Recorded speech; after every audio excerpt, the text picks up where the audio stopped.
To witness a truly magnificent view, you climb step by step to the peak. Achieving a top IELTS band score, like 9, follows a similar path. The journey starts with building a strong foundation. Take your first confident steps with My IELTS Preparation Course, published by Education Publishing.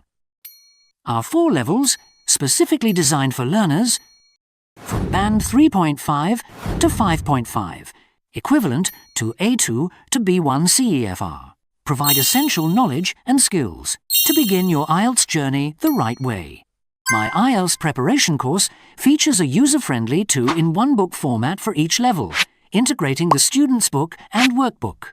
Inside each of these split books, you'll find 5 topic-based units, making it easier to access focused and comprehensive learning. All levels of My IELTS Preparation Course have a recommended course duration of 90 to 120 hours. With My IELTS Preparation Course, you'll navigate common IELTS topics with a clear content map, strengthen your understanding through targeted vocabulary revision at the start of each topic.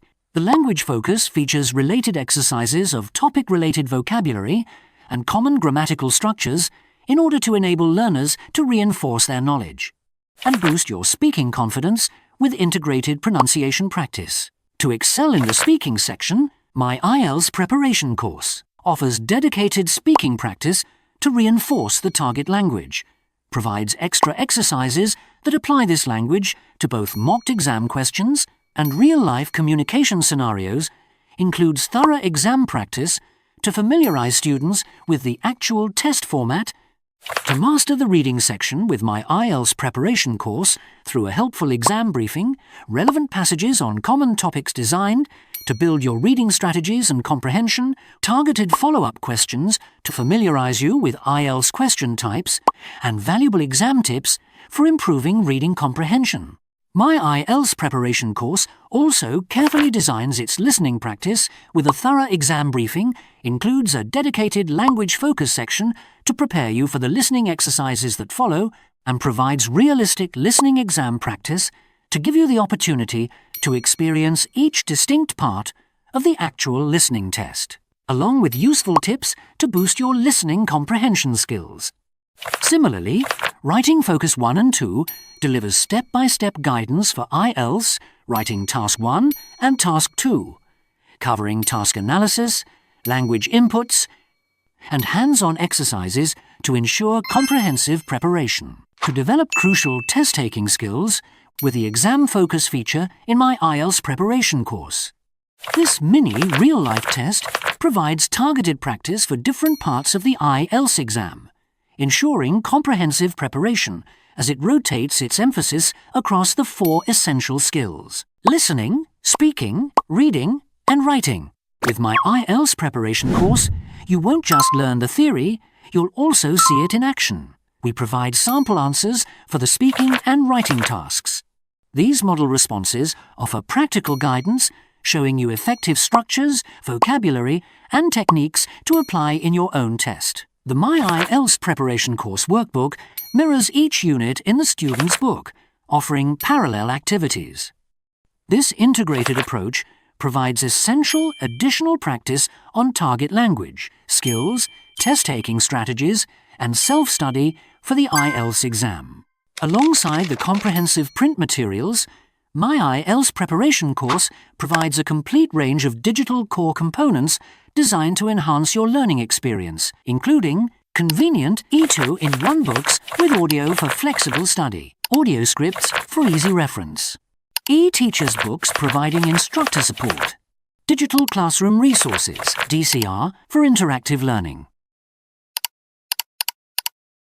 writing and speaking suggested answers for student guidance, online practice tests with instant feedback, automatic answer checking, and teacher progress reports. This comprehensive digital support ensures you have all the tools you need for IELTS success. Ready to start your IELTS journey? Find everything you need at eduhome.io. My IELTS Preparation Course is not simply a book with fruitful learning resources, but a solid stepping stone to ace your IELTS target. Our webinar today is teaching IELTS to manager at the early stages. Why, what, and how do we do it? Okay. So, um, so I'll be your moderator for today, and joining with me is Mr. Minko. But before we meet our trainer today, let's quickly go and talk a little bit about our pre-opening topic for today. So the IELTS is continuing to grow global. Importance getting the IELTS score can be a little bit challenging for the band 3.5 to 5.5. Many face weak, challenging foundation and lack of familiarities with the test. So without the right support, the risking of motivations, falling behind, and placing additional financial pressure on the families. So this workshop organized by the Education Solution and Education Publishings entitled Teaching IELTS to Teenager at the Early Stages will explore how to turn these challenges into a valuable progress. So as we begin our webinar today, allow me to introduce our participants. Please join me to warmly welcome all the teacher, students from Cambodia, Thailand, Laos, Albania, Algeria, Japan, Romania, the Philippines, the United Kingdom, the United States, and Vietnam. From DTP Education Solution, I would like to introduce Ms. Suphafon Thongsavan, the Managing Director of TTP Education Solution in Laos, Mr. Puthi Touch, Dr. Puthi Touch, the Managing Director, DTP Education Solution in Cambodia, and Mr. Phang Van Riew, the Total Solution Director of DTP Solutions in Vietnam. And joining next to me is Mr. Min Koo. He's the General Director of Min Koo Academy. And before we get into our online webinar today, I would like to invite Mr. Puthi Touch, the Managing Director, DTP Education Solutions from Cambodia, to deliver an opening speech. Thank you, Dr. Puthi Touch, for your opening remarks. Okay, please welcome Mr. Puthi Touch from Cambodia. Educational institutions. As lately, I was the Oxford in Cambodia from 2011, and currently from 2016, I'm the managing director at DTP Education Solution in Cambodia, or at because we evolve ourselves to education and publishings. And yeah, in January 2025 this year, I just granted the PhD in educational management. So let me go overview of the DTP Education Group. Actually, we established in 2003, so our experience is over 20 years already. We started from Vietnam, and then we extend our potentiality in the regions. Like as of now, we're becoming the international company or group, which our international office registered in Singapore, and then we have made operation in Vietnam, Thailand, and take care of the Cambodia business and in Laos. And we also have the distributing partner in other countries like Myanmar or Middle East, or maybe in Europe later on.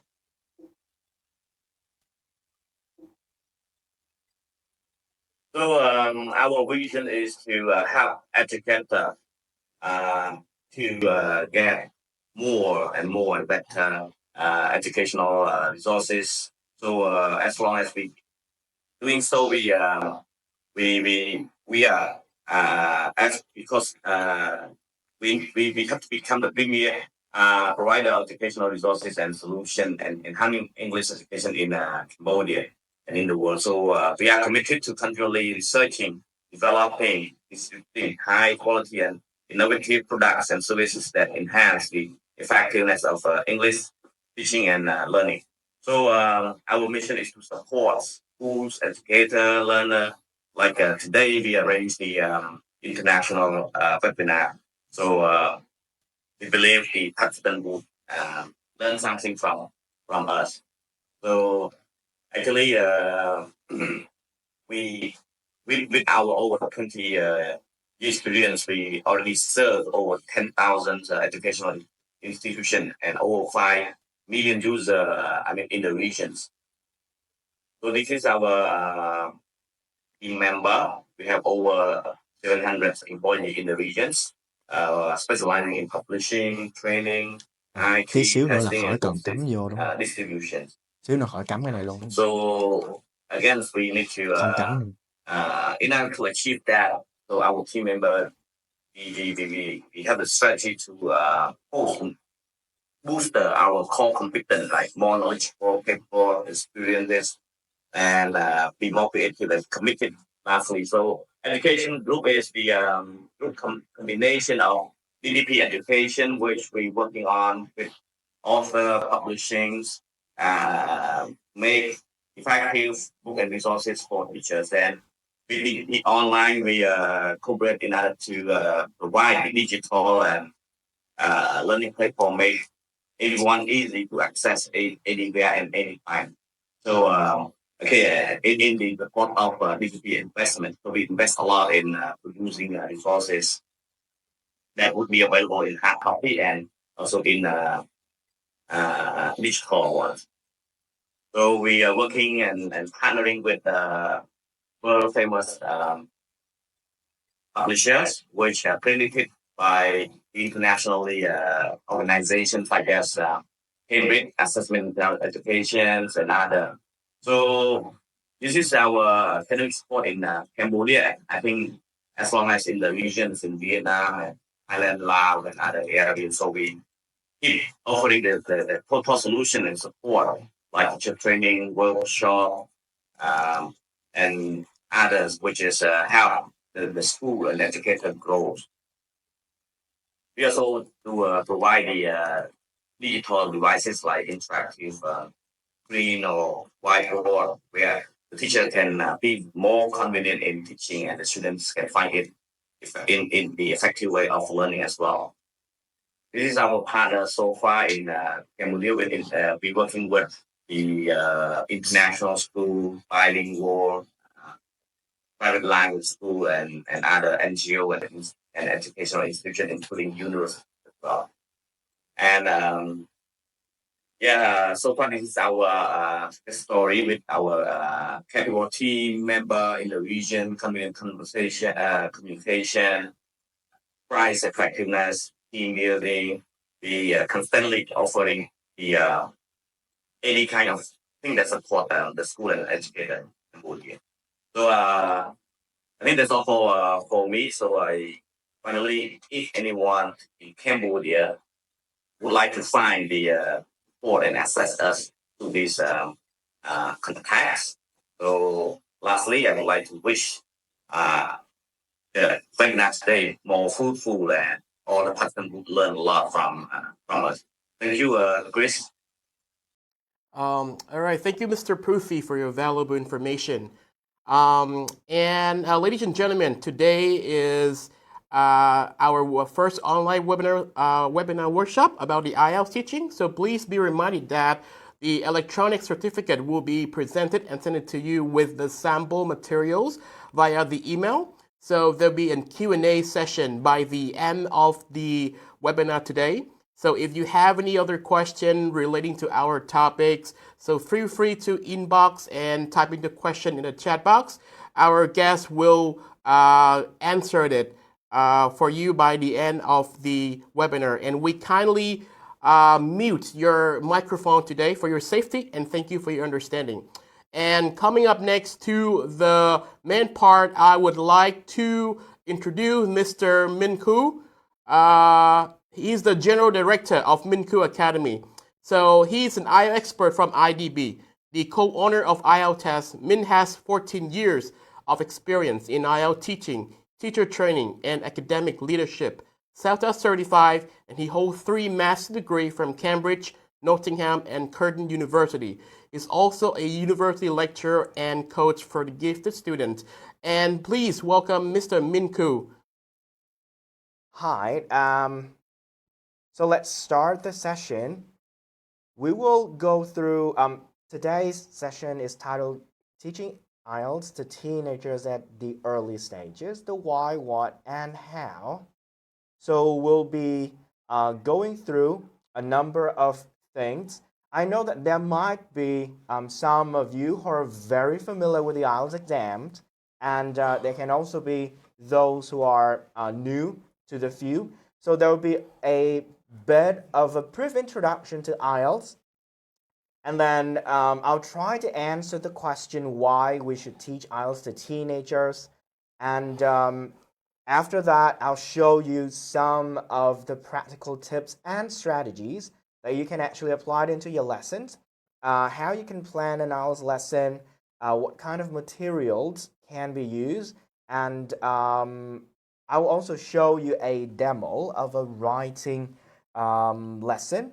I believe writing can be very difficult to teach at some point if you don't have enough guidance. However, I'm quite ambitious, and I hope that after this session I can lay out for you some form of a structure that if you follow this structure, you can actually deliver an effective IELTS writing lesson using materials, especially materials from DTP.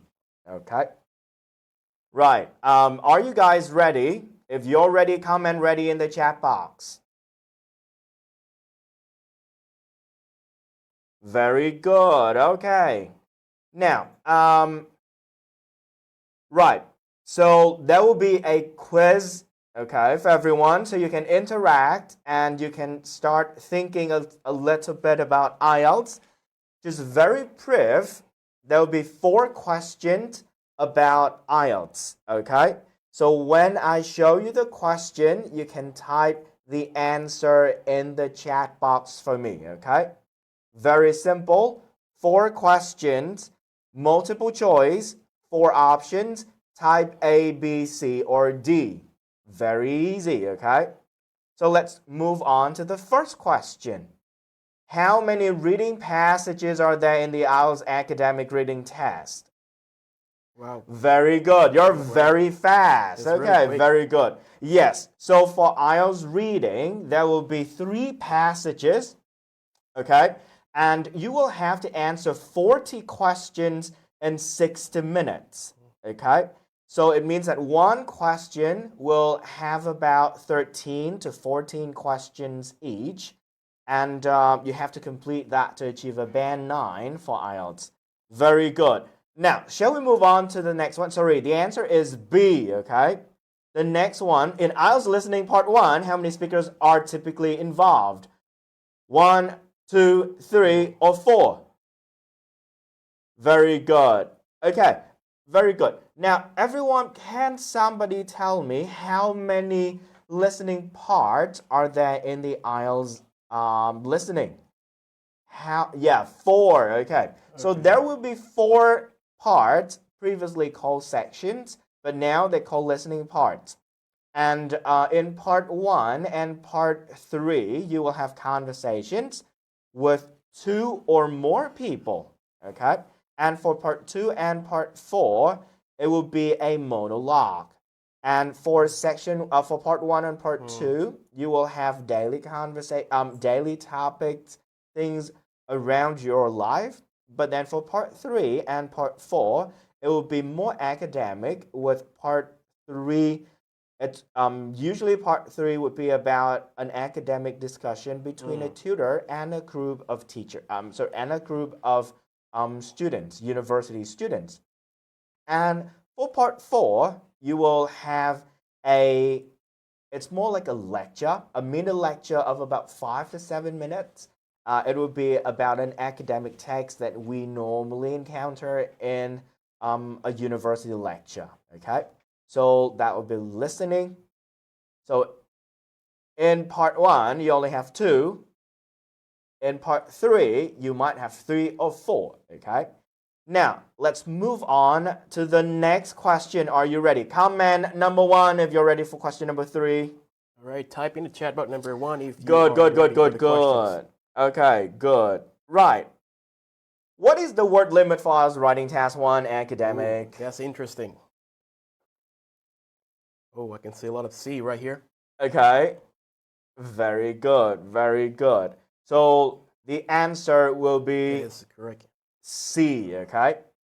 So for writing task 1, normally you would write 150 words, but for writing task 2, you would write 250 words, and task 1 and task 2 would revolve around different question types as well. Potentially at the end of the session, you will know a little bit about writing task 1 and task 2, okay? Thank you. Now, shall we move on to the next part? The next question. What is the main focus of our speaking part 2? A. Interview question. B. Giving opinions on abstract topics. And C. A 1 or 2 minute long turn. And D. Reading aloud a paragraph. The answer is okay. Some actually say B. Well, there is a tick right there. However, in part 2, you only have a 1 or 2 minute long turn, okay? A long turn is like a speech, okay? A short speech, and you would deliver it non-stop. You don't hold a conversation with the examiner at this stage. Giving opinions on abstract topics, that would be something that the candidate would do when they enter the next phase. In speaking part 3, they will discuss a little bit more about the long term that they did, and then they will answer them in general terms. So it would be a little bit more difficult for speaking part 3. Okay. Right. Because of the limitation of time, I won't be able to deal with all of the skills in IELTS. However, I'll be introducing to you some of the materials that you can actually explore, as well as ways to deal with some more difficult parts of the IELTS exam, which will be writing task 2 and writing task 1. Okay, well done. You did very well. You did your homework. So just a brief overview. So you will see that there will be the different modules right here. So allow me to annotate on the screen so it will be easier for us to follow. So you have the listening part. Normally you have 40 items and you'll listen for about 30 minutes. And you have a range of question types right here. Okay. Similarly, you have academic reading. Okay. For reading and writing, there will be 2 different modules. So there will be the academic reading and the general training reading, okay? Similarly, for writing, we also have academic writing and general training writing. So what is the difference between academic and general training IELTS? So academic will be things that the majority of learners of IELTS would need, because when we apply for a university, when we graduate, when we study abroad, we need academic IELTS. Okay, general training is mostly for work and for migration. So at this stage, especially when we teach teenagers, we don't really care about general training that much. Okay, so there will be a lot of things that will be covered right here and self-explanatory. You might want to revisit the webinar after this session if you want to read this again. And this one is actually taken from DTB book, IELTS Academic Succeed in IELTS 4.05.5, okay? So you can also buy the book, and then you can also see this material, this table right there. Okay, just a brief introduction, and then you can actually explore this along the way when you start teaching IELTS, okay? Now, why should we teach IELTS? Can somebody answer me this question? Can somebody type in the chat box, why should we teach IELTS to teenagers? Feel free to input into the message in the chat box and answer the questions. And why would we teach IELTS to teenagers? cái mic ở đây này, bên đây này. So Can we turn on the mic? Are we on? no, you cannot. I Okay. can. So it's All right. it's, Okay. it's I'm here talking with through me. your Yeah, laptop. yeah. Okay. You're talking. Yeah. Okay. Okay. Very good. So I can see because they needed to get college admission. Yes, they enhance their mindset on the surroundings. Yes, That is good. The school needed. Very good. Very good. Very good. The teenager want to prepare for IELTS early so they can enter the dream university. Okay. Yes. That's true. That's true. Yes. Okay. Okay. Well done. Early preparation for higher education. That is right. That is right. But so I want you to look at this slide, the next slide. Okay. I have met one of my students. Her name is Kim, 17-year-old. So she dreams of studying in Australia. She's smart, hardworking student. Her grades are strong and she's active in her school's English club. But she realized in September, she realized she needs an IELTS 6.5 score by January for admission and for university scholarship. She tries her best. She watches YouTube tips, but she's panicking. Why? Because when she does a mock test, she only gets 5.5, and she doesn't know how to structure a writing task to essay, and she's never timed her writing. And for speaking, she's done rehearsed dialogues in class only. So technically, there are many issues with IELTS when with taking the IELTS when people start exposing themselves to IELTS, and usually they start too late. Okay, and a short preparation time means that they have accumulated some linguistic ability, but then they don't have enough time to manifest. It actually takes a bit of time for them to start seeing improvement in, I would say, sharp improvement in their ability. But for some time in the beginning of the preparation, they don't really see that much. Okay, so it means that if we start early, it would be easier and it would be less stressful of a process, so they don't feel as much stress as someone who trained intensively. So like I said, limited time training is usually met with stress and increased chance of failure. So you might want to think about, I think some of the teachers who've been sending me messages about the fact that IELTS training can also open doors to international studies, and where they can actually try to train their mindset. They get exposed to knowledge beyond school and things like that. That will be also one of the advantages of studying and preparing for international language qualifications. Okay, so as teachers, you might want to have this kind of conversation with your students. English is not just about course books and then dealing with high school exams anymore. It's more like an international doors to the world. So we might want to talk to our students a little bit.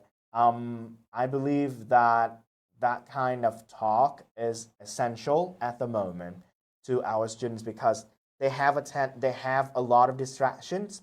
So we need to kind of try to orientate themselves a little bit. Right, very good. So if we have to teach IELTS, and I believe that all of the teachers here at some points will have to mention, talked about, or visit IELTS materials at some point in your career. So let me introduce to you some of the IELTS materials published by DTP.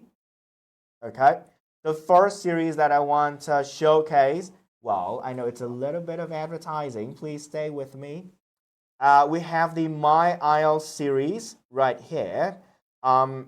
I would say it's one of the latest series available in the world. And it's actually written with high school students in mind.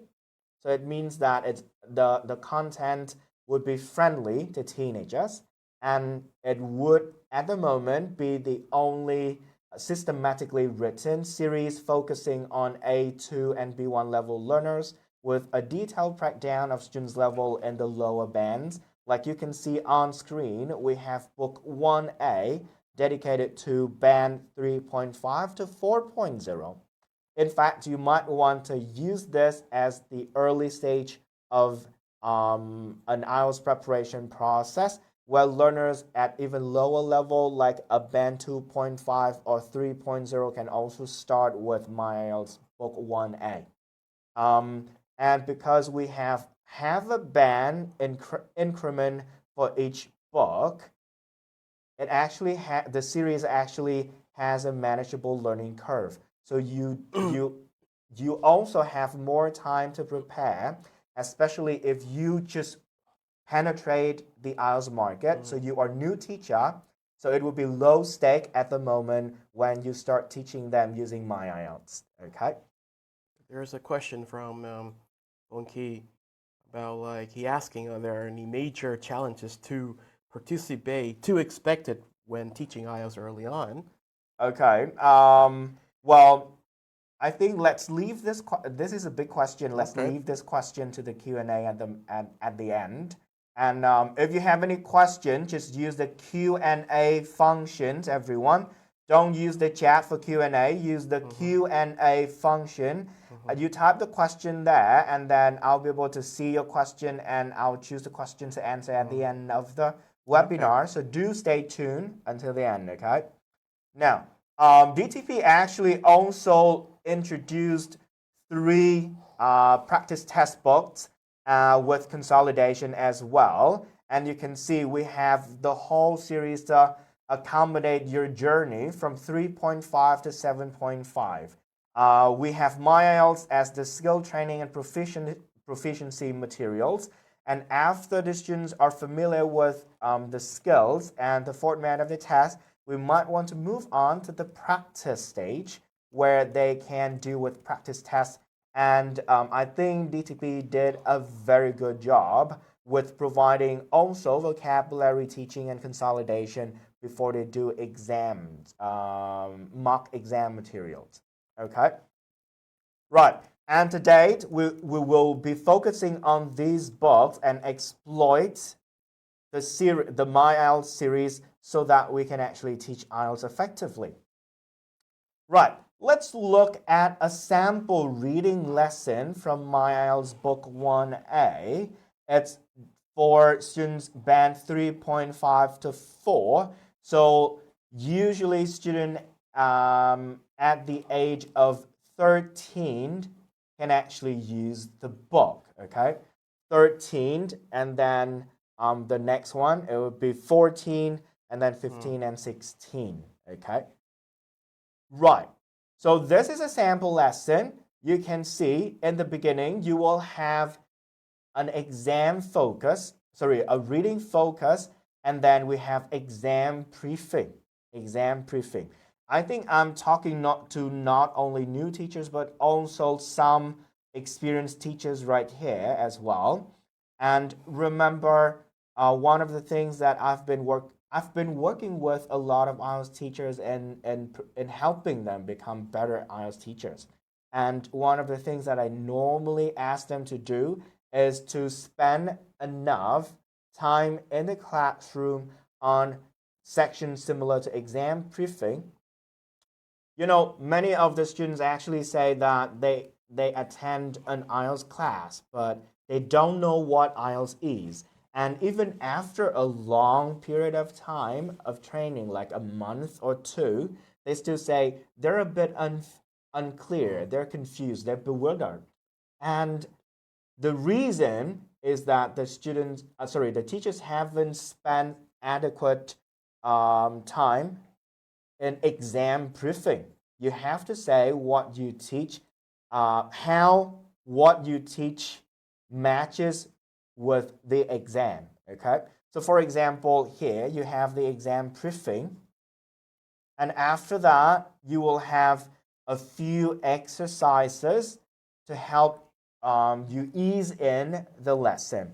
So for example, activity number 1 says, look at the title and the text in exercise 3. What do you think putting together means when talking about friendship?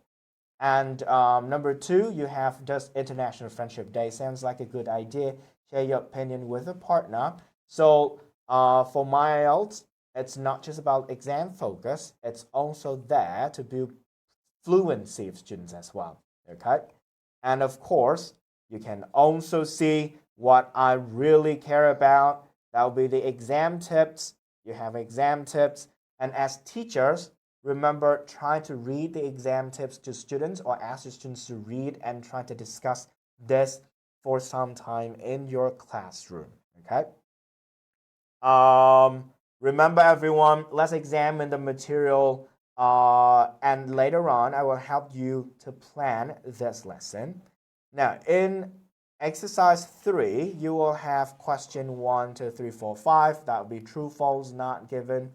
I believe that this is one of the very famous question types in IELTS. Right. Okay. After that, we will have a reading. Okay. This is a reading, not too short, but also not too long. It's appropriate for early A2 level. Okay. For like 3.0 to 3.5 when they start teaching. Okay. Right. Everyone, now in the next part, I will help you to, let's look at the material again. No.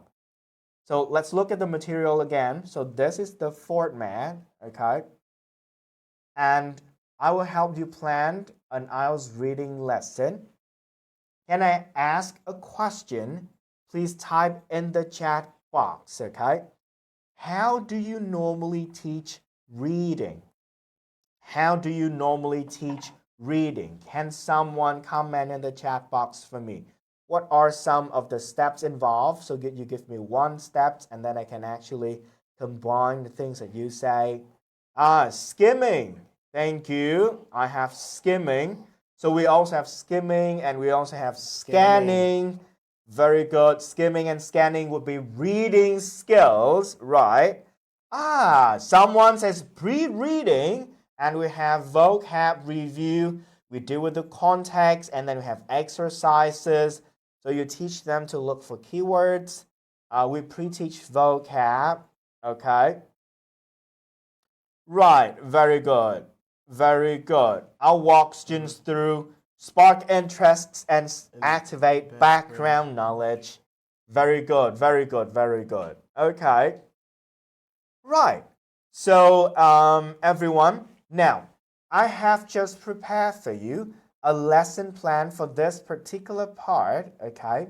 And we will walk through the different stages of a reading lesson. I believe that you are a master of it. Some of you are, but let's just bring our knowledge to the same level, especially for those who are a little bit new to IELTS. Right. So in this activity, it'll be quite simple. On my left-hand side, or on the left side of the screen, you can see the aims of a stage in a lesson. And on the right-hand side, you will have a lesson procedure. Okay? So can you help me identify the stage aims for the procedure that we have on screen? Okay? Thank you. Thank you. Chunking text and encouraging students to predict. Right. So in early stage of the lesson, you might want to spend about 5 minutes, and we ask the students questions like, what do you do with your friends? Or is friendship important? Okay. So what does this, okay, I can see that many of you actually post C, right? Lead in. So in early of a lesson, you normally plan a lead in, and we activate schema and build interest in the topic. And for this stage, I think it would be quite easy. You look at the text and then you find one or two related questions, and you can actually easily lead students into the topic. Okay, very good, very good, very good, very good. Okay, it will be a lead in. Thank you. Excellent. In the next stage, it will be about 7 minutes. It will be about 7 minutes. And let me go through the procedure. You look at the list of stage aims, and then can you please just pick it for me? Let me read the procedure. Okay. So the teacher presents 5 or 6 keywords from the passage. So you read the passage, you pick some of the words, okay, out, like celebrate, event, quotation, organize, or bring together. Using pictures, else one clauses, or simple definitions, the students will match the words to images or definitions, and then they can use them in simple example sentences. Okay, what is the answer? B. Okay, very good. B. So you build essential vocab for reading comprehension. I think some of the teachers who's because we're in a very big group and now there are a lot of participants, I cannot allow you guys to see each other. So I will be reading. Some of the teachers actually say pre-teach vocab. Pre-teach vocab. Okay, so it's this stage. Okay, right. In the next part, just 5 minutes. The students can skim the text. Someone actually mentioned skim. They read my work. So students skim the text, bringing people together for general idea, like 1 minute only.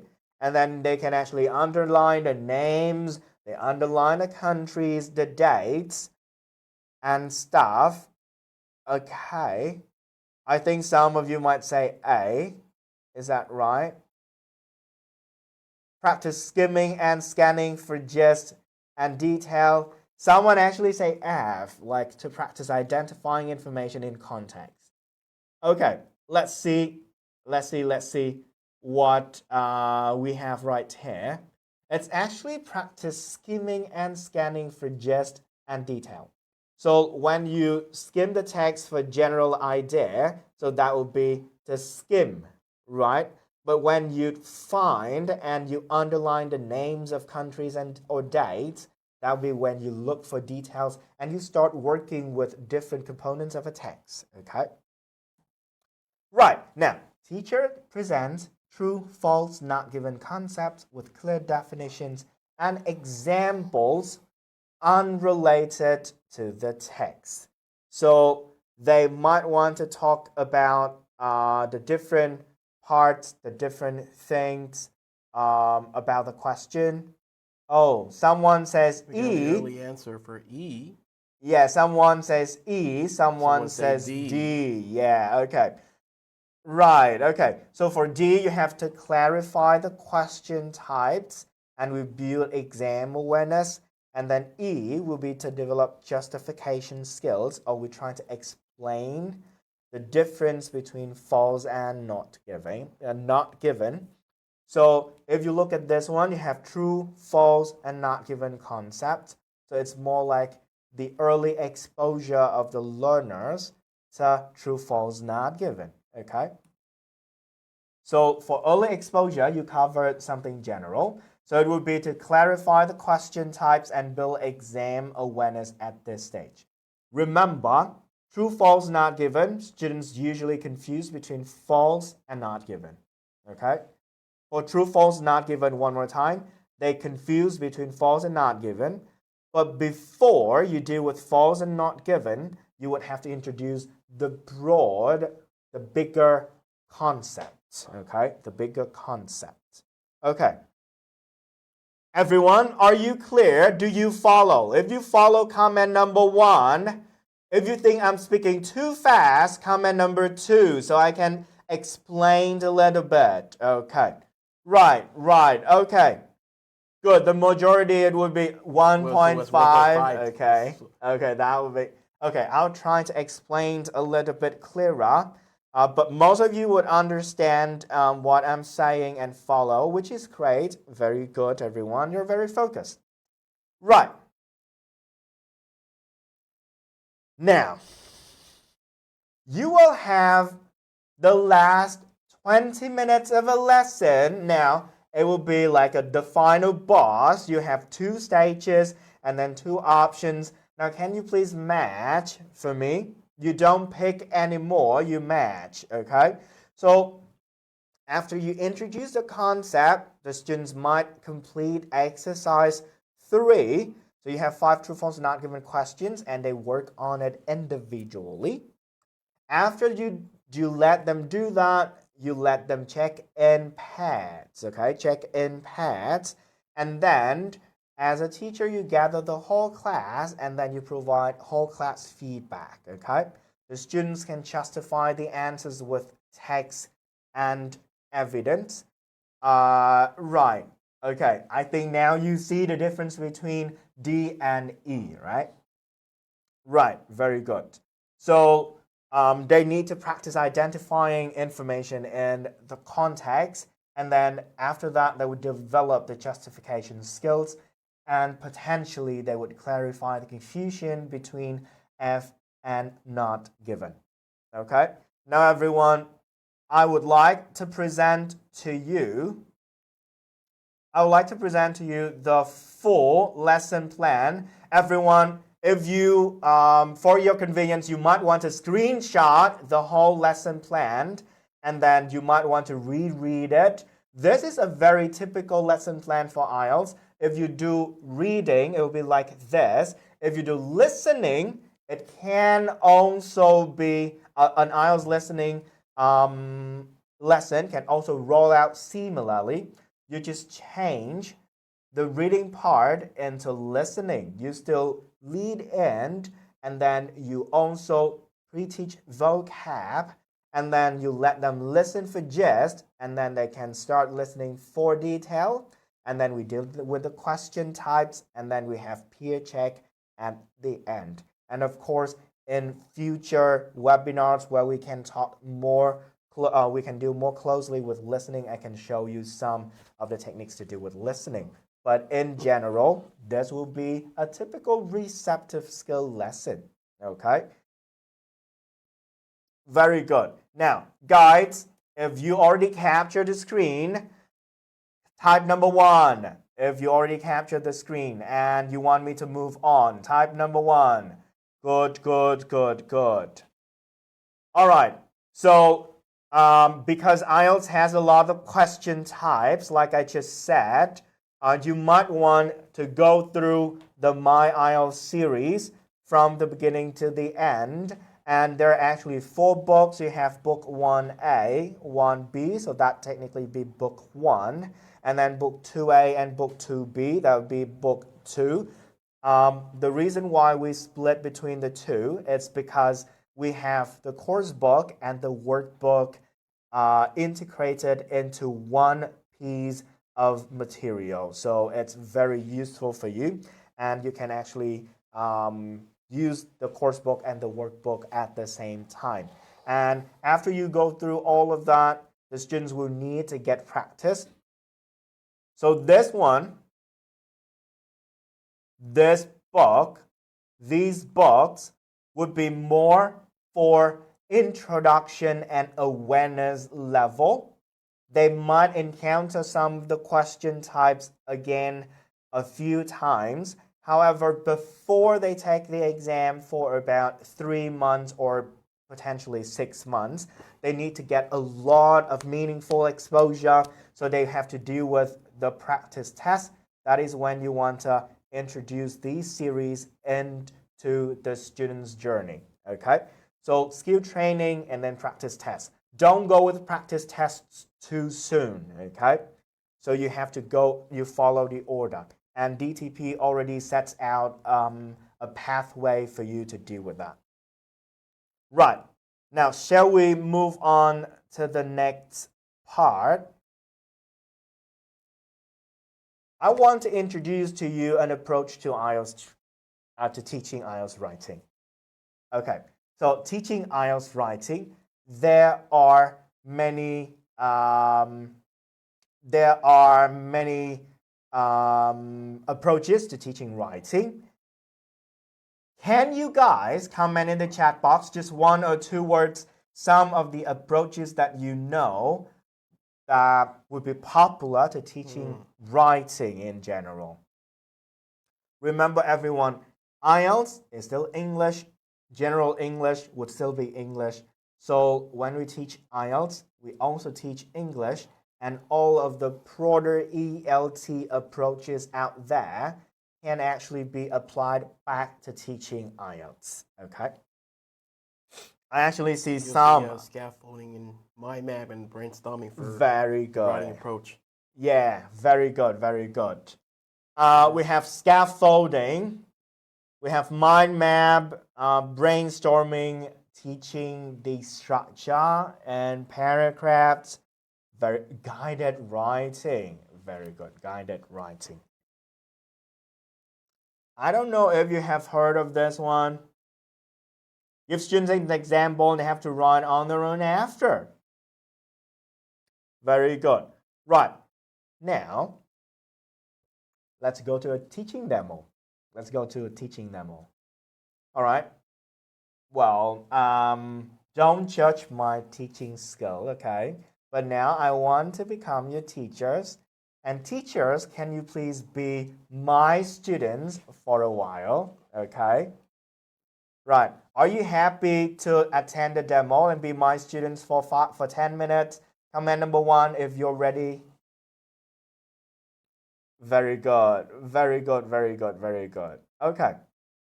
Now, let's start, okay? Let's start the lesson.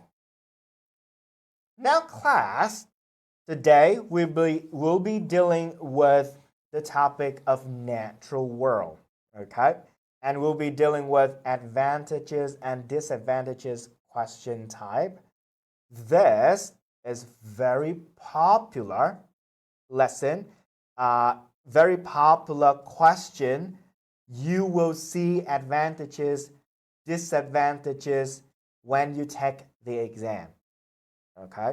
Of course, in this part, when you teach low-level learners, you might want to talk to your students in your own language if you're not really dealing with them communicative but functionally.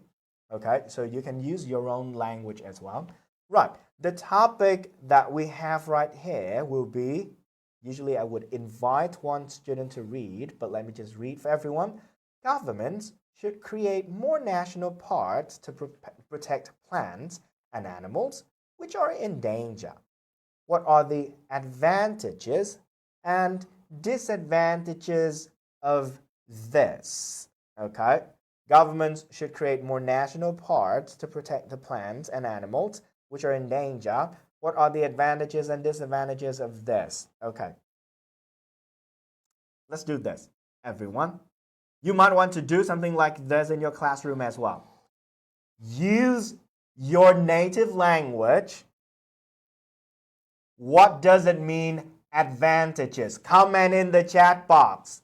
Use your native language. Comment in the chat box. What does it mean, advantages? Very good. Very good.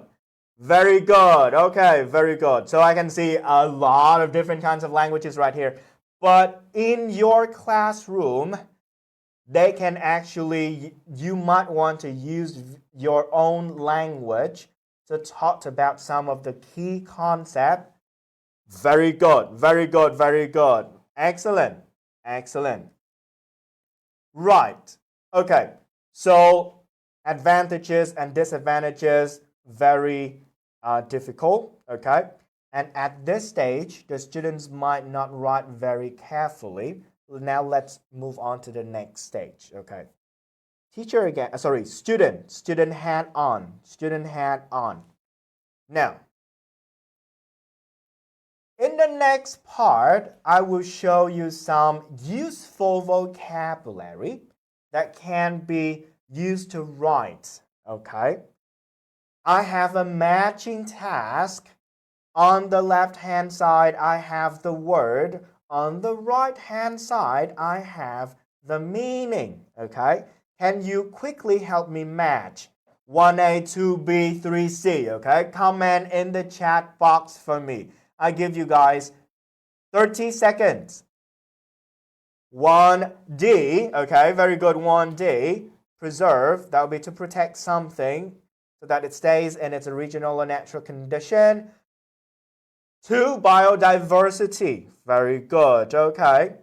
Biodiversity, that will be C, the variety, good. Number 3, economic potential. Possibility to do business, very good. Number 4, tourism. Okay, good. Some of you actually put the 5 words for me already. Very good, very good. Thank you.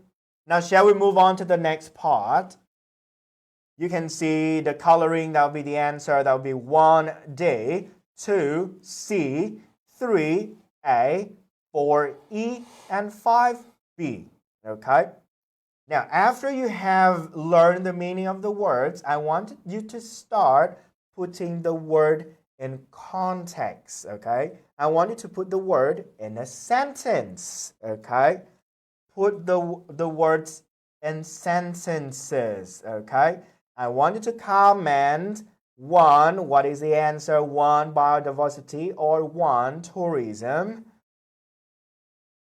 Very good. So 1, preserve, okay, excellent. Number 2, what do we have? Biodiversity, good. Number 2, that would be biodiversity. How about number 3? Tourism.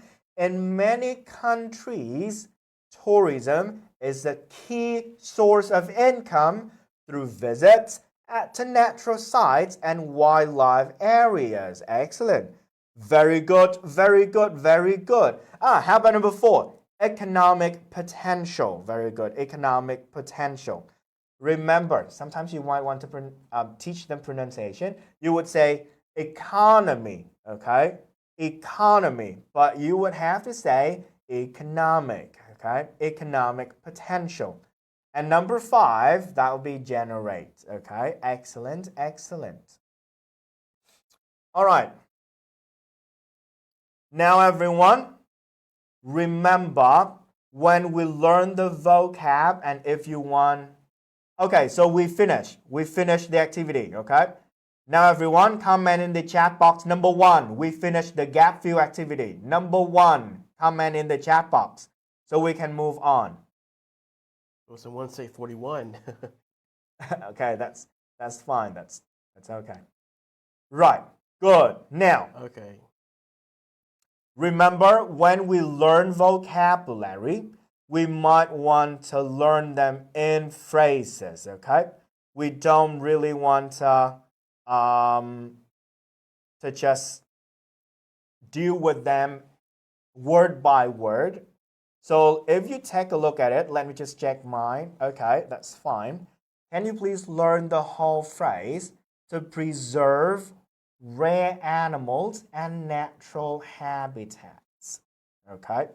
What do we preserve? We preserve rare animals. What else can we preserve? We preserve natural habitats. Okay? Right. We can also use the phrase to support, and we use the word global diversity. So when you write later on, of course you guys won't be writing, but in the real lesson you might want to say, when you write, I want you to use the whole phrase global biodiversity. Okay? We have the word tourism right here.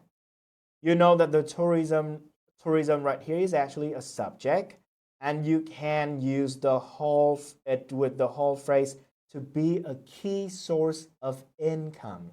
Okay? A key source of income. All right? And for economic potential, you might want to use the whole phrase something have strong economic potential. Okay?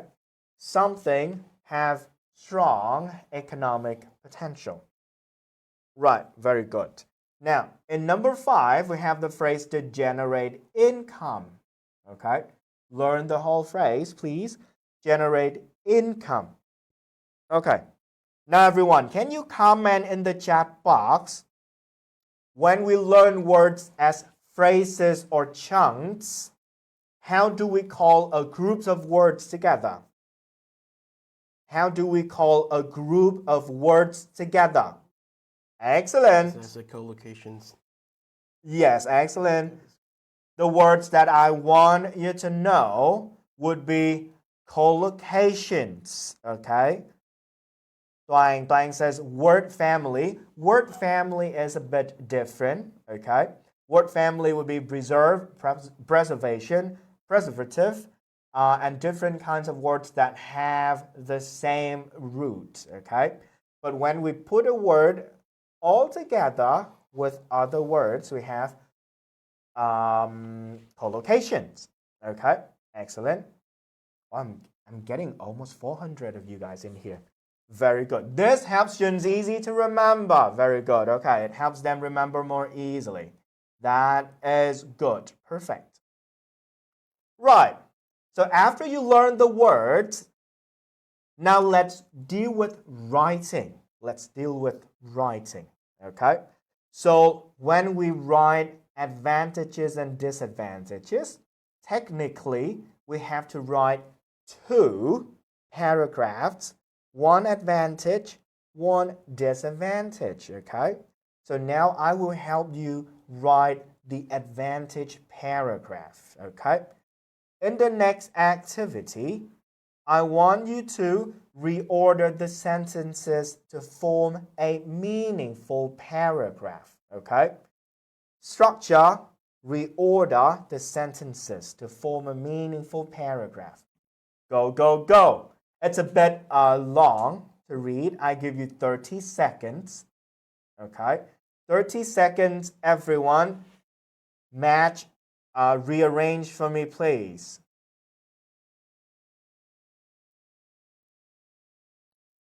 All right, let me just read some of the statements for you. So in A, what do we have? We have these areas can attract tourists interested in experiencing nature and wildlife, which generates income for local communities. So we have these areas, that phrase, should that be the beginning of a paragraph or it should follow something else? Okay. Many people argue that these protected areas provide a safe place for various plants and animal species. So we have the word many people. We usually use this in the beginning of an argument. Is that correct, or would that be something else? Okay, we have for example, which is to give example. Do we put an example in the beginning or after an idea? We have the phrase another. So another benefit, which is not the first benefit, so it should follow one argument and it's the beginning of the next argument.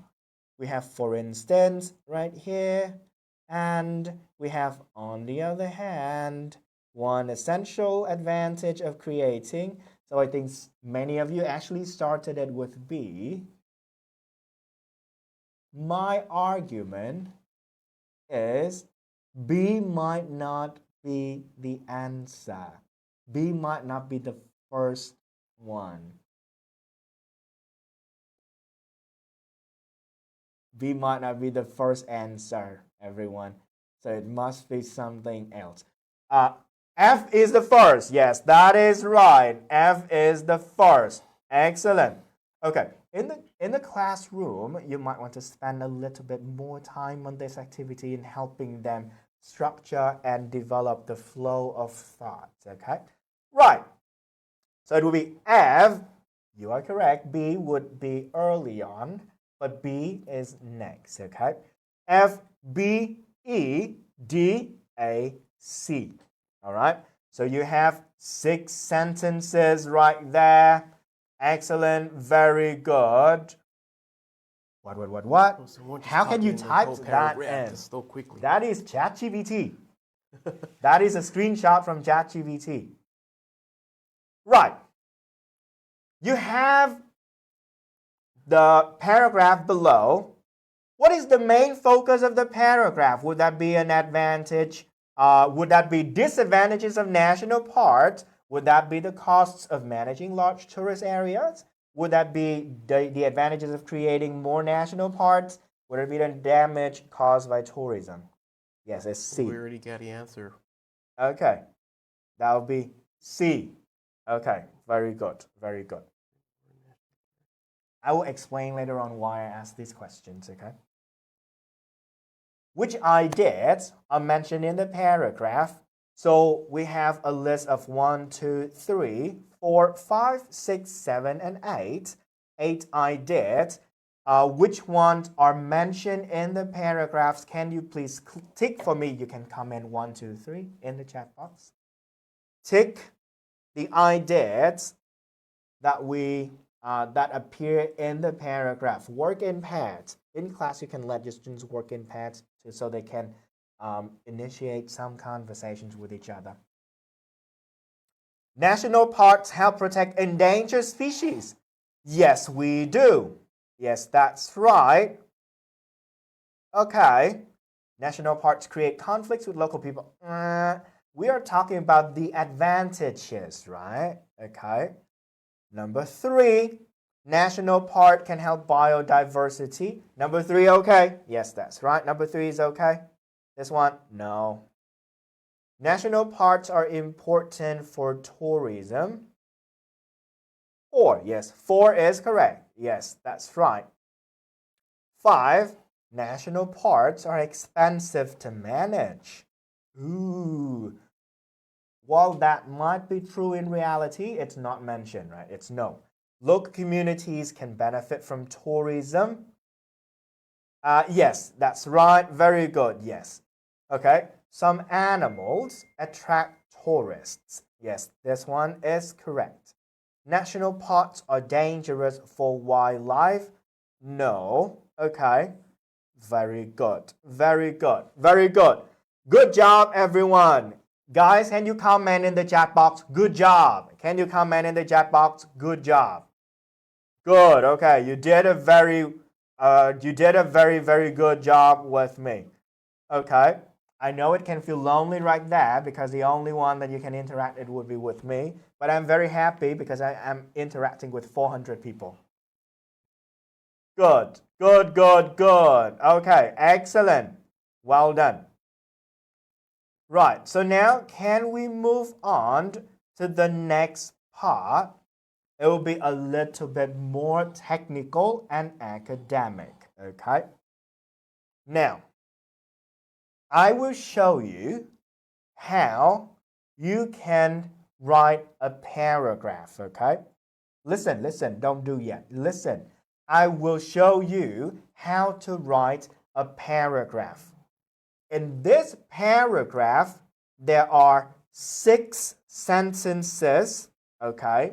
And I already helped you divide it into 2 groups, the purple group and the green group. The 2 groups would be 2 different ideas, okay? But when you write, each sentence must have a function, okay? If you perform the functions well, you get a good grade, okay? So 1, 2, and 3, you have A, B, C, D, E, F, okay? Now, male students, help me do 1, 2, 3. Match 1, 2, 3 with the function. Female students, help me do 4, 5, and 6. Females, 4, 5, 6. Male, 1, 2, 3. Comment in the chat box. Help me match. Okay, very good. Male, 4, 5, 6. Female, 1, 2, 3. Oh, I see a lot of female students are finishing, but male students, I don't see that many. I think male student is on the way to answer the questions and matching. Oh yeah, okay. ACA. I start seeing some male responses. Okay. Male 1, 2, 3, female 4, 5, 6, man 1, 2, 3, woman 4, 5, 6. Good. Excellent job. Excellent job. Very good. Good, good, good, good. Okay. So let me just help you do this. For number 1, on the one hand, one essential advantage of creating more national parks is to preserve the balance in the environment. So that would be to present the first idea. Right. Many people argue that these protected area, we have the phrase these protected area, that would be the same as national parks right here. It provides a safe place for various plants and animal species. So that would be to explain the first idea, okay? For instance, countries like Costa Rica, which have established a network of national parks, have seen improved biodiversity. So technically, that would be an example. An example would be used to illustrate the idea, okay? And similarly, you will have number 4, that will be to present the second idea. And then number 5 will be there to help you explain. And number 6 will be for an example, okay? Well done, well done. Very good job. Everyone, comment good job in the chat box. Well done, very good. You did very well. Good, excellent. Thank you. Thank you for interacting. Love you. Very good, very good, very good. Okay, so now you know that when you write, you have to have in mind a function that you want to perform with the argument, and there are 3 major functions that we normally perform in the exam room, okay? In IELTS. The first one is you present the idea. Sorry, let me just pick a larger one. So you would present the idea. After you present the idea, you explain it, okay? After you explain it, you might want to illustrate the idea. So everyone, comment in the chat box the 3 main functions that you have to perform when you write an argument. What are the 3 functions that you have to perform in an argument for IELTS? You present the idea. You explain the idea. Very good, everyone. Lovely. Very good. You illustrate the idea. Okay. Excellent. Good job, good job, good job. Okay. Very good. Now, shall we move on to the next part? Now, remember, present, explained, illustrates. Okay. Now, if you take a look, I actually group the information together. So let's examine this argument, okay? On the one hand, one essential advantage of doing something is to preserve the balance in the environment. And you can see, creating more national parks right here,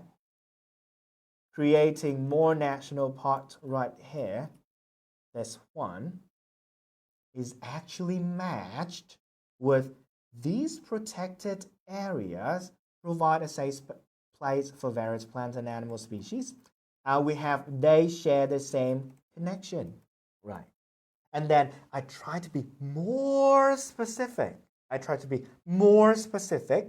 By saying, I give an example like countries like Costa Rica, which have established a network of national parks. So the ideas are actually very well linked, and the topic the same.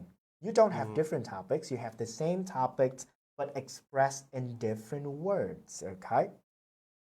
This one, I actually use the word protected to illustrate a point or to illustrate a feature of national parks, okay? And then for the third one, I put it in a specific context of a country, okay? And similarly, we have the word to preserve the balance between the environment, and you can actually see the way that I use, no, not I, the sample from DTP, use very gracefully, protected, and preserve right here, okay? And you can also see the word preserve the balance. How can national park preserves? It provide a safe space, okay? What does it mean, the balance in the environment? The balance in the environment would refer to the various plants and animal species, okay?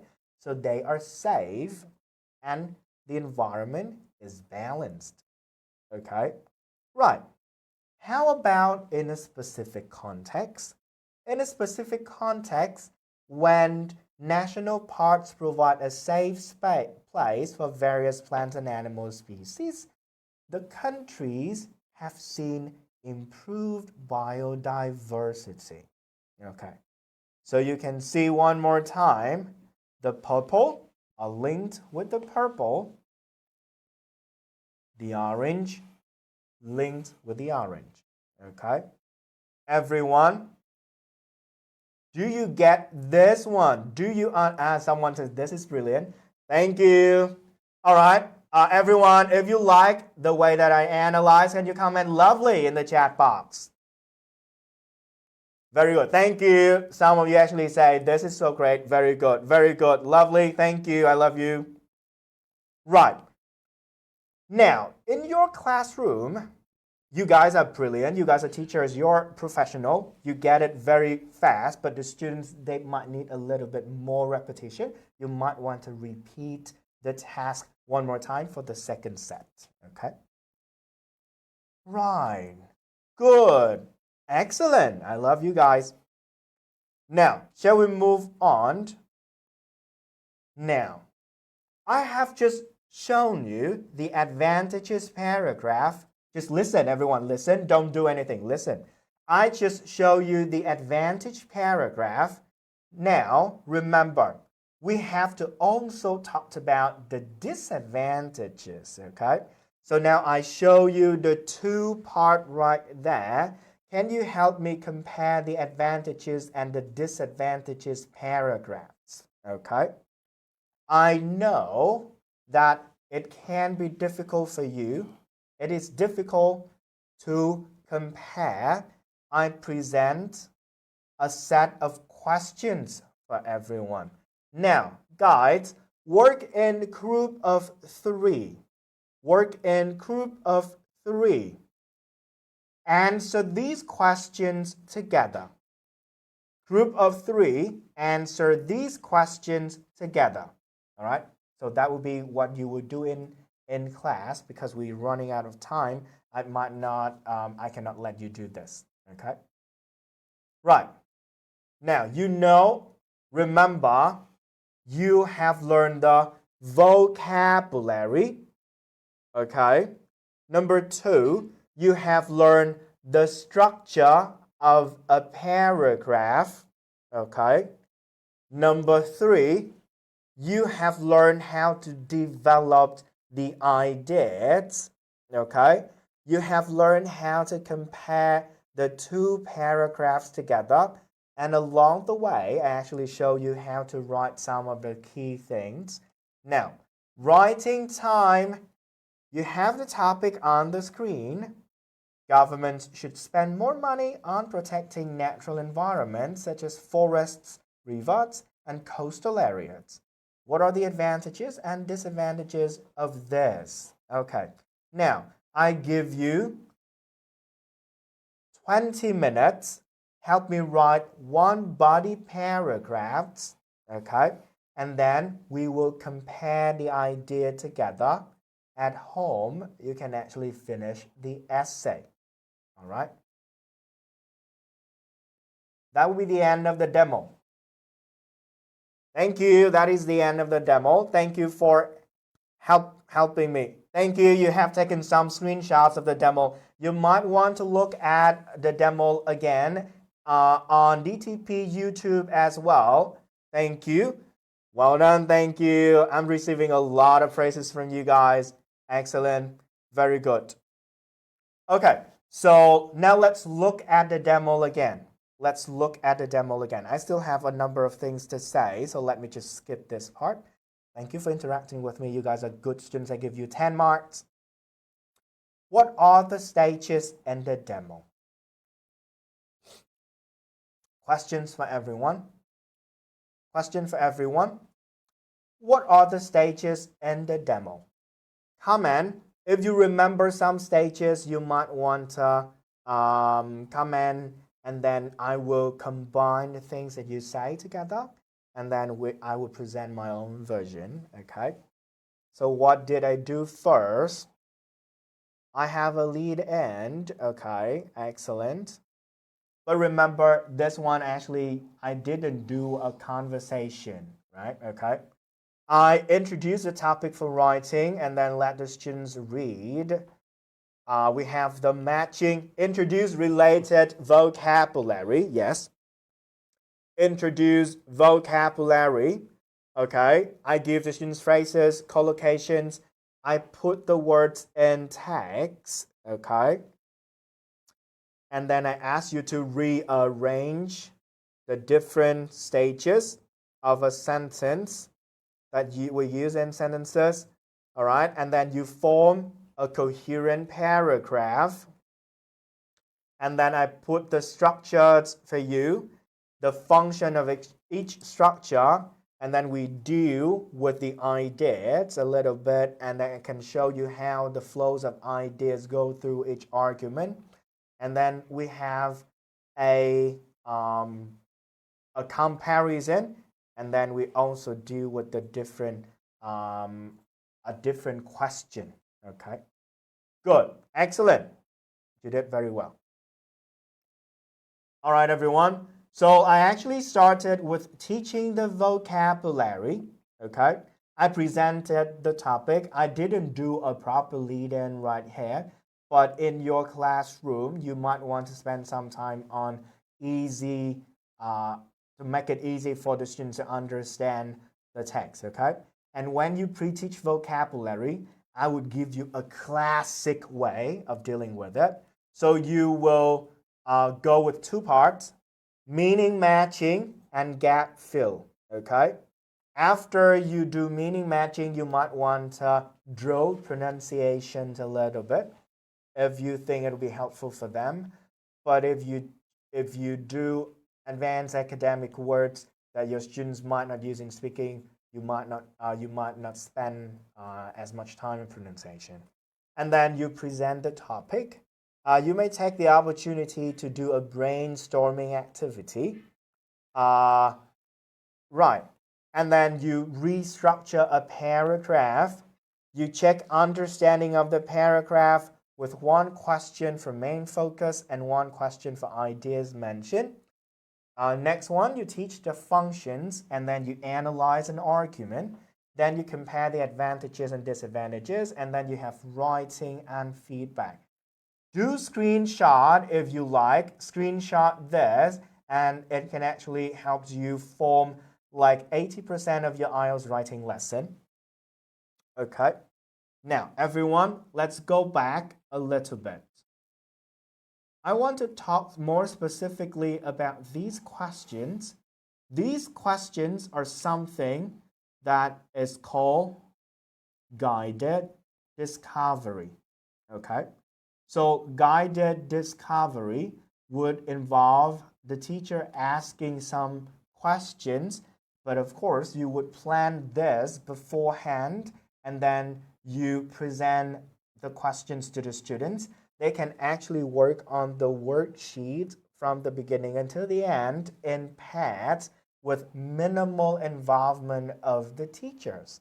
And if you can actually do something like that, you will have extra time to work with excellent students, and you can also spend extra time helping slower students so that they can keep up with the pace of the class.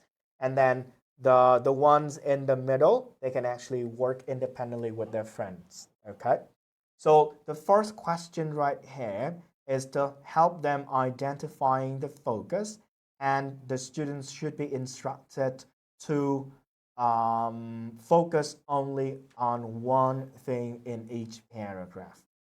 Similarly, for guided discovery, if you know why I did this, then you know that these can actually help them identify the things that are included in the passage, and you can say which one is the main idea, which one is there to explain, which one is there to support and to illustrate the points. Okay? Of course, guided discovery deserves its own webinar. I can actually talk about guided discovery like for a few hours. And if you do well with this tool, you can actually teach writing very, very well. Okay. Good. So now shall we move on? Right. So the sample, the very high quality sample I just presented to you, would be at the back of the book My IELTS 2B. Okay, so if you open the book in the early pages, you will have lessons where you can follow, but then at the back of the book you will have a samples. So if you like to have very high quality samples, you might want to get a copy of My IELTS, and at the back of the book you will get a lot of samples. There are 2 samples for this particular unit, okay? And when you use it, you can actually go with the approach that I showed to you. The approach that I showed, let me just give you some key phrases so that at home you might want to dig deeper into the process of it. What I just did is called the product approach to teaching. And when I did throughout the process, I also used guided discovery, as I just told you. And in the beginning, when we use the product approach, I actually applied an analytical syllabus. An analytical syllabus is where you present a model, the things that you expect the students to do, to produce, and then you guide them in producing a similar piece. So that would be the analytical syllabus. And of course, I'm a master in task-based language teaching. It's involved a lot of tests. Right. Good. Excellent. Everyone, are you okay? You keep up? Comment, okay. If you follow, yeah, okay. Excellent. Excellent, excellent. Oh, I'm very, very happy with you guys interacting with me a lot today. Thank you. Lovely. Right. So we have plenty of samples in My IELTS book 1A, 1B, 2A, 2B. And you can see that the ideas are presented, the samples are very bound by the band score. So if you want lower level bands, you can use a lower level book. And then if you want something a little bit higher, you can actually look at band 5 and band 5.5. I just want to remind you though, if you write something like this in an exam room, which is in the preparation course like band 5.0, 5.5, the thing is the samples are correct and free of error, which means that this sample might receive a 6.5. Okay, the DTP prepare an excellent sample for you to present to the students so that when they start writing, they might get their bands reduced when they make mistakes and errors, okay? So if they make like spelling mistakes or if they have like a systematic grammatical error, then the band score would be reduced to, for example, 5.0 or 5.5. And of course, we want to aim for something higher so that the students with their issues with like inadequate preparation time, they can actually reduce the band score a little bit. All right, so teaching writing part task 1. What do you know about writing task 1? Can you give me some keywords about writing task 1? Overview. Okay, we write an overview, 150 words at least. We write a report. It lasts 20 minutes. Well, this one is debatable. If I have more time to work on task 1, I can actually argue against that. But let me give you my take, okay? Writing task 1, you should write it for about 10 to 15 minutes only, okay? Focus on task 2. Task 2 is important. Double way, okay? Double way. The mark will be multiplied, and then that's why we should focus more on writing task 2. Okay. Yeah. Task 1 is about describing charts. Okay, that is good. It's about describing charts, maps, and stuff. So now let's go through. This is from book 2A, band 4.5 to 5.0, My IELTS. And this is an example chapter, unit of writing task 1, okay, describing a bar chart. So I will go through, because we don't have much time, I cannot do another demo, but I can actually guide you through the book flow, and then you can actually deal with your students once you get a copy of the book and instruct the students with this one. So, of course, in the beginning, we have an exam briefing. It's never enough for me to mention this. Remember, ask your students to read out loud in class, okay? Don't skip it. It's just right there. It's minimal effort, just 2 minutes, but the impact is tremendous, okay? So let the students read this one. And you might want to feed a little bit of your experience and input about the exam so that the students won't be panicked, okay? Right, so after that, we would move to the task analysis. So you will be given a graph like this. You might want to spend some time to talk to the students about the details. You try to underline the keywords in the question, what is being asked, and then you can also deal with the question with the graphs right there. Can somebody remind me what kind of chart I have in the screen? What kind of chart is this? It's a bar chart. Yes, okay. It's a bar chart. Very good. And does it have years? Is it in 1 year or many years? Is it 1 year or many years? Many years. Okay, we have 2010, another point in 2015, another point in 2020.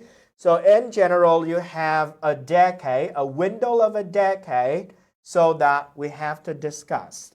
Okay, now I have another question. With these years, which tense do we instruct our students to write? Which tense? Past simple. Very good. When you use past simple, is it possible to use any other past tenses? Or just past simple? Any other past tenses? Past perfect. Very good. You cannot use present perfect because 2020 is 5 years into the past already. Okay. I have, oh yeah, so you have past simple and past perfect. That is good. And then we also have the different age groups. You might want to teach them how to paraphrase the different age groups as well, based on the material. Okay. All right.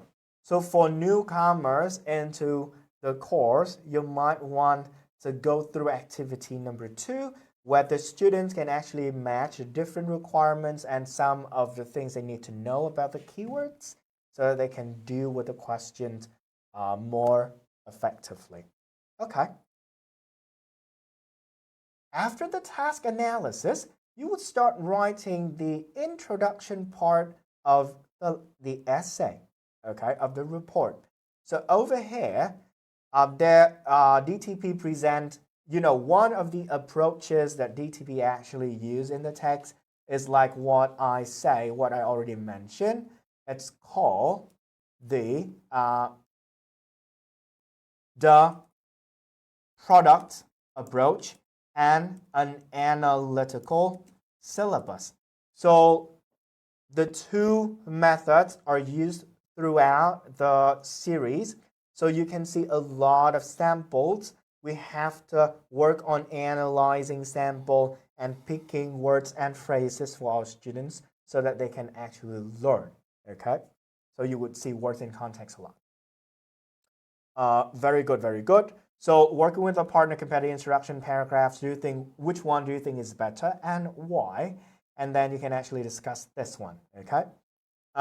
Then we also have general writing skills like paraphrasing and synonyms right here.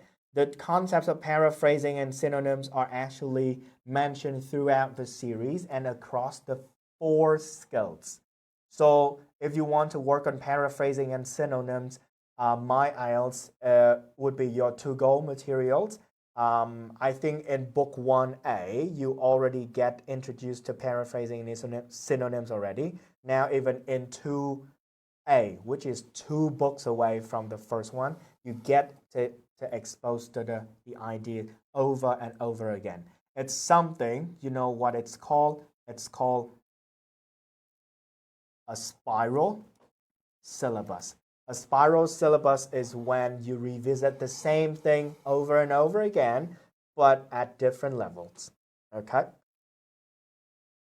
So it's actually embeds a lot of methodological aspects into the material right here. Right. In the next stage, you get to teach your students comparison structure. This one is more like when you reintroduce the idea, because you already get the things about comparison, superlative already previously in the first book, and then you also try to work on this one, and then you have a sample. I think in writing task 2, I actually did a gap fill activity already. But here you can also add some analyzing elements into this. So it'll be very great. Okay, so after you have this, you can use the workbook and let the students interpret another topic, and then they can start producing their own writing, just like I did with writing task 2. And that finishes the writing part. Okay, so the stages would include introducing the exam tips and strategies. We analyze the requirement in the graph, and then we write the introduction, and then we write the body paragraphs through language teaching. Okay, very simple way. So like I said, many teachers fear teaching writing for IELTS, but hopefully after this session, you would get something that you can use, like just for any lesson, you would use the same template and you start developing from it, and then you will make a lot of money by teaching IELTS using these frameworks. Right. So we have just reviewed the materials for My IELTS series and Succeed in IELTS. We plan an IELTS reading lesson. I just taught a demo, writing task 2 lesson, and how to deal with writing task 1. I would like to show you this series one more time. And we have just talked about how we can actually use the material to teach students. And I also provided some of the key phrases for you to do your own research on. And I believe that we've just done the major part. So shall we move on to the Q&A part where Chris and I will be talking a little bit more about this. So Chris, would you like to share the same screen? Sure. Yes. Thank you very much, Mr. Min, for your valuable information and informative information about how to teach the reading and writing task in the IELTS preparation and using all the key components in the IELTS from DTP. And right now we are welcoming to receive your questions, and then we are ready to answer that. So if you have any questions, please type in the chat box. At the early stage, we have a question of what is the recommended English level for student learning for the IELTS preparations? Right here. So, right. Okay. So, in the past, people would say that you should only work on IELTS when you already have a high level of language proficiency. However, I have been in the industry for almost 15 years, and I start to realize that the age at which students will start learning IELTS is getting lower and lower. Okay, I already have students at the age of 12, and they already took IELTS and they got 7.5. They started when they were very young, so that is age-wise. The age at which students take IELTS is getting lower and lower, and also thanks to training, research, and then material development, we now already have academic and IELTS-oriented materials so that students can actually start working on IELTS in a stress-free classroom very early. My recommendation is when they when they start reaching the age of 12 or 13, they can start getting introduced to IELTS already. Because, for example, in Vietnam, where I'm at right now, some of the high schools, they also have to use IELTS to enter to get to admission to high school already. So, and the My IELTS series is actually designed Book 1A, students age 13. Okay, so 13, 14, that would be 1A, 1B, and then you have 2A, 2B, that would be for 15 and 16. And by the age of 16, they might be ready to get about IELTS 5.0 to 5.5. And it might take from there, they can go to band 6.5 and 7.5, and they have about 2 to 3 years to merge that one. Sorry, can I just show you this one? If you take a look at this map, you can see that there will be a bigger gap right here. So the final 3 gaps, it might take quite a while for students to reach. From 5.5 to 6.5, it takes about 1 year, and 6.5 to 7.5, it might take another 1 year or 1.5 years. So if you start early down here, so you can see this one, 13, 14, 15, 16, 17, and potentially if they're fast, they can make a leapfrog, and then they can increase their band score very fast later on. Okay. Thank you for the questions. That's also like our thematic topic about like teaching IELTS for the teenager at the early stages. And Well, I mean, personally, I think that would be better to for the students, ages from 12 and above, to get ready for the IELTS preparations. And not only from the human teacher, but only like from DTB, they have a variety of these series of electronics and books and components and materials to help them out with the IELTS preparation. And today we have listened and we received a lot of information, strategy in reading and how to not only help the student to tackle and feel comfortable in the way they're learning, and it's also helping teachers to have more confidence in doing and teaching reading and writing in IELTS. And I think that will be very helpful. Okay, right now, so any other questions? I wonder, teenager can answer writing task number 2 well when they don't have enough social experience and knowledge.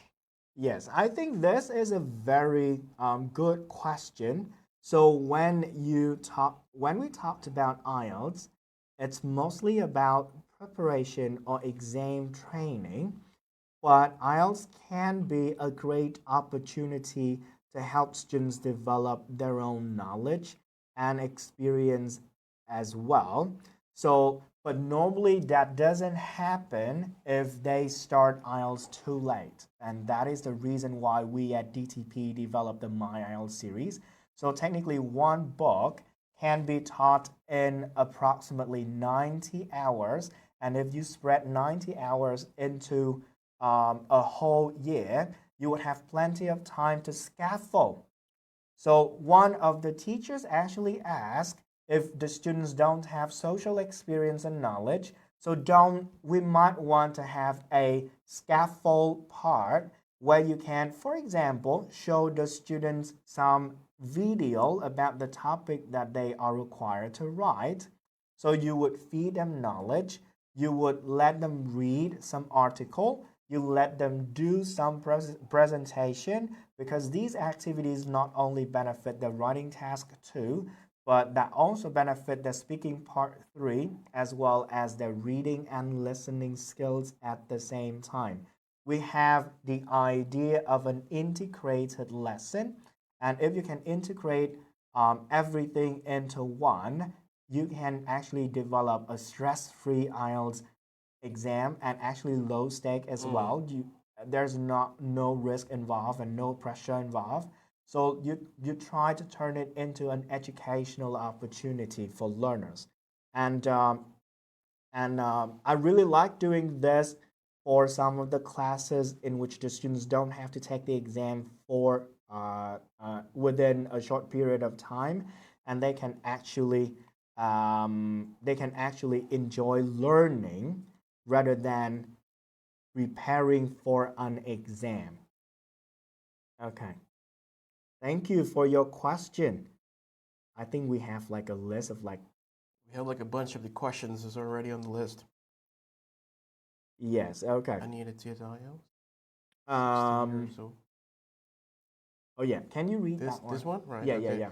So there is the questions from the participant telling that I intend to teach IELTS for 16-year-old students who have no prior knowledge about IELTS. Should I start with book 2A or should I use book 1A to build her foundation? Okay, right. For this particular topic, as I already mentioned, the fact that my IELTS is built on a spiral curriculum, so topics will be revisited but at a higher level for book 2A, and book 1A and 1B would be to get to the lower level students.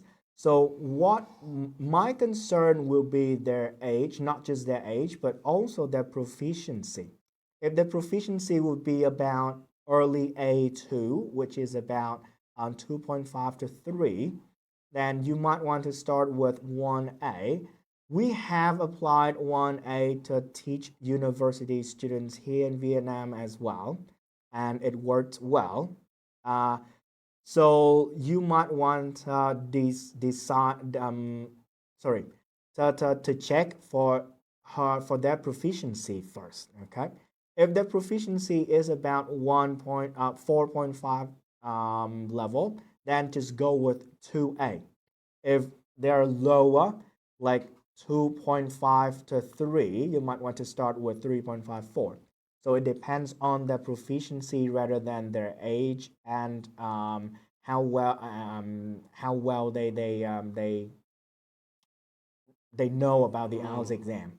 So like I said, the 4 series will be for skills training and proficiency, and then the practice test will be later on. If they have zero knowledge about IELTS, just don't deal with the practice test. You can just start with 1A or 2A depending on their proficiency level.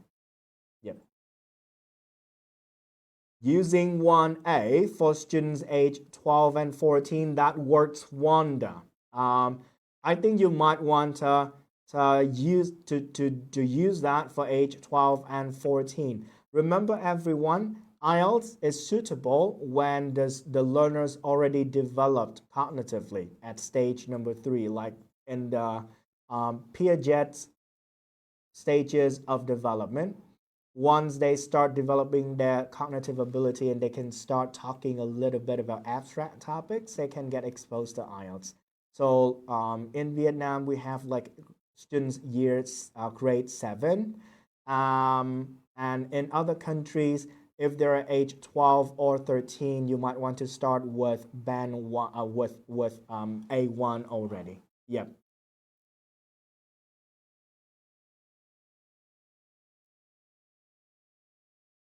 So some of you guys actually say you want to take a look at the book to see the contents inside before deciding to buy and use. So there are actually sample chapters on our website. I think the technical guys here will send through the link to the sample materials, so you can actually access and view the sample materials for the series. Yeah. Like I said earlier, the electronic certificate together with sample materials will be sent to you by our technical guys, and you will be receiving it shortly with your electronic certificate.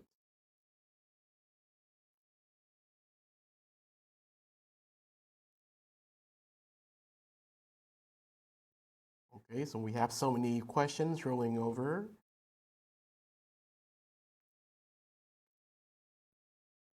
Someone actually asked, is it possible? Let me just answer this question live. Can adults also join IELTS like the age 40 years old? Yes, it's possible. And the oldest student I had was 60 years old. So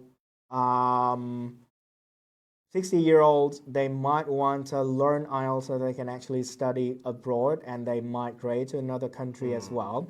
So IELTS is actually for everyone as long as you have the need to use IELTS. For example, for college admission or for migration, it's for everyone.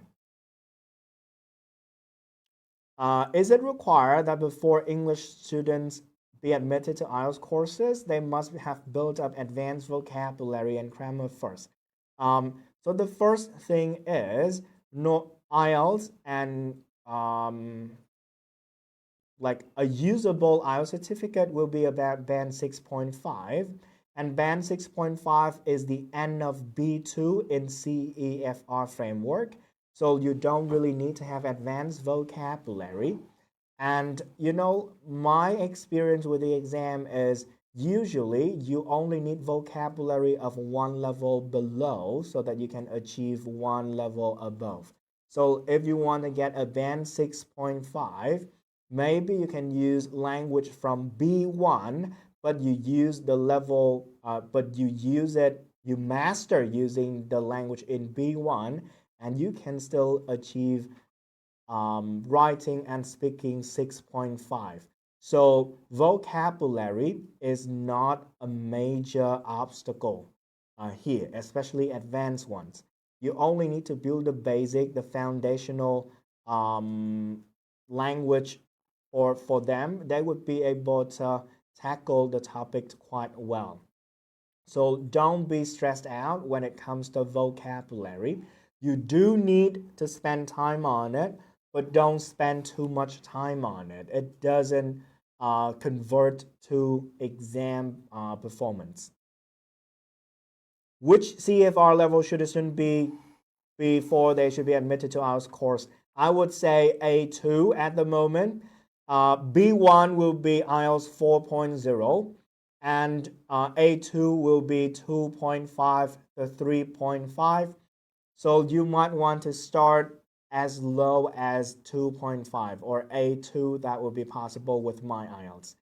Before, it would be a little bit more difficult because there were not many materials available. So technically, an IELTS materials for lower level bands will be more or less IELTS oriented. We use the format from the IELTS exam, but then we would scaffold the language. We create the language so that the learners can also benefit language-wise. Do you provide a curriculum or teaching guide to go with the book? I believe that there will be a curriculum. So once you use the book, and if you contact DTP can actually provide you with a breakdown of the lessons, like how many hours should be spent on a book, and then for each unit, what do you do with the how much time you should spend on that one as well. How many months if you want to study IELTS? Well, I have students who spend 3 or 4 years studying IELTS and in a more or less stress-free environment. But I also see a lot of students who come to me within like a few weeks and they want to take IELTS.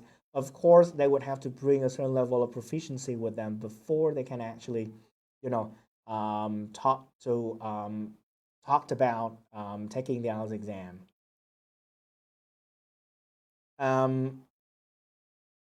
I have another teacher who has a question regarding accents in teaching. Which accents should we orient our early students in IELTS class? For IELTS, you are normally exposed to a wide range of accents across the globe, not just American accents. We have Australian and British accents dominantly. Then sometimes we also have Indian accents, but in very rare cases. So, anyway, this is the age of global English, which means that the number of speakers who are not native are actually much higher than the number of natives. So we try to get them to be exposed to a wide range of accents. But if we let them hear and work with like American, British, or Australian accents, I think that's perfect. And when you start with our books, you would get the accents that you normally encounter in the exam room. So don't worry about that. Okay. Well, it's good. Someone just bought the series via DTP website this morning. Okay. For further support, DTP will contact you and help you. And would you kindly just drop a text on our fan page, and then our people will try to help you with using the books, okay?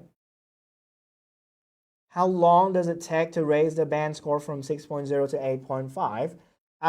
Well, to make a jump, usually it takes quite a long time, and there are many variables in place. So you can think about the intensity, how much time you spend on preparing, how much exposure that you have, and many kinds of stuff. So, and for a teacher to begin teaching IELTS, you don't really need that high.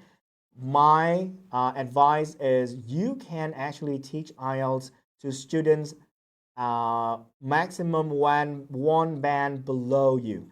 So for example, if you're at band 6.5, it's possible for you to teach like maybe band 5. Usually the standard level to teach IELTS would be C1, which is band 7, and then you can confidently teach up to band 5.5. well, let's just say 1.5 band below you, that will be easier, okay? And it will be safer for you, and it would also benefit the students as well. You might be 1.5 band above your students, and unless you reach the higher band level, for example, I'm at 8.5 at the moment, but a lot of my students are targeting band 8 or band 8.5, because 8.5 is close to the end of the journey already. But earlier in your journey, you might want to start teaching if you're 1.5 band above your students. And of course, you can just start teaching lower level students, and then you can also train yourself to increase your affinity towards the exam, and then you can boost your band score after every time you take the exam, and then you can also start raising the number the band score that you can actually take. What this question asking, can you share about some of the initial obstacles when teaching IELTS for teenagers? Yes. What the initial obstacles when you start teaching IELTS for the teenagers would be the fact that the teachers might not know the exam too well. So IELTS is what I show you today is just the tip of the iceberg, and it actually takes plenty of time of yours at home to start learning a little bit more about IELTS. So at home, you might want to read the IELTS books. You might want to go through each book, and then you can also look at official materials about IELTS to learn more about it. You can do the materials and stuff, and of course you might have to take the real IELTS so that you have the credential to teach it as well. Yeah, but in general, it's not too stressful. Do these books include answer keys?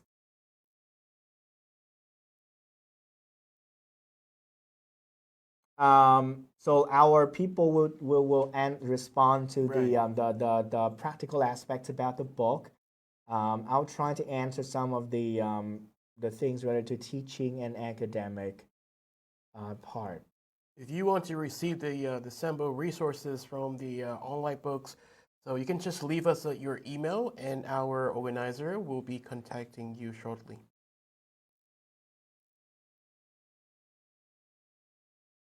Yeah, I think we actually answer the majority of the questions right here. Uh, ah, so I have the teenagers. They're struggling with knowledge to put in the writing as well as for comprehension to do other tests. Could you provide some solutions for this? I think my response would be quite similar to a response I provided earlier. You might want to take this as an educational opportunity to provide a more interactive CLIL lesson. CLIL is content language integrated learning, where you provide knowledge about the world, but of course to a basic level so that they can develop some insights into the topic that they teach, and it would be easier for us to deal with these things. Someone says, can we make practice tests for 7.5 to band 9.0? Well, usually in order to achieve a band 7.5, your reading and listening will be about band 8 to band 8.5 already. So technically, for practice tests, we already have, you can actually use the final book in the series, IELTS in Depth, where you get 6 practice tests for 6.5 to 7.5 plus, and just work on the reading and listening part. If you can score like 35, above 35 questions, uh, you're very confident to get about 8.0 to 9.0 for IELTS listening and reading already. Yep.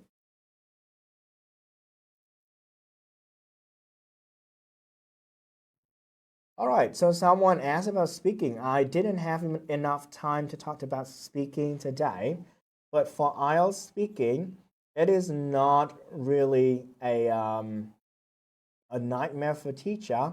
you can actually use very simple teaching techniques such as for speaking part 1, in which the students will answer Q&A question like an interview.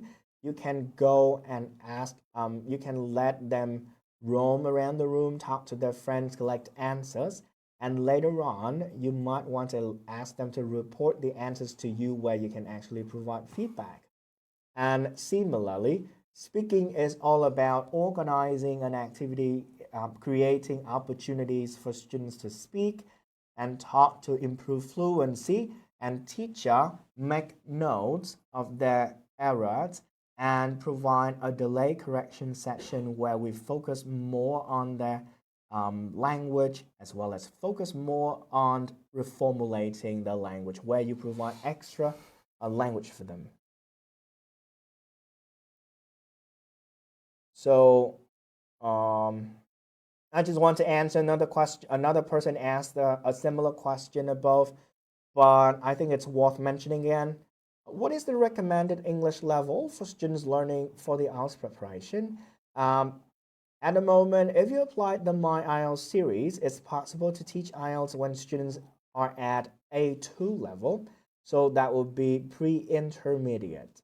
So they can start as early as pre-intermediate, and they can start as early as age 12 or 13. I would say 13 on average, but some children they have a knack for learning language. They might want to start earlier. That's as well. How long does it take to complete a band journey book? Well, it also depends on the way that you expand the book and how much time you have. But the book is actually designed for a maximum 90 hours of work. You also have the book, and you also have the online component going along with the book as well. So you have plenty of practice. If your students need help with vocabulary, so you might have to spend extended time on that particular part. But if you if you're doing one-to-one tutoring, you might want to spend less time on completing one level. I would say minimal time to complete one level would be about 60 hours, unless your students do a lot of homework.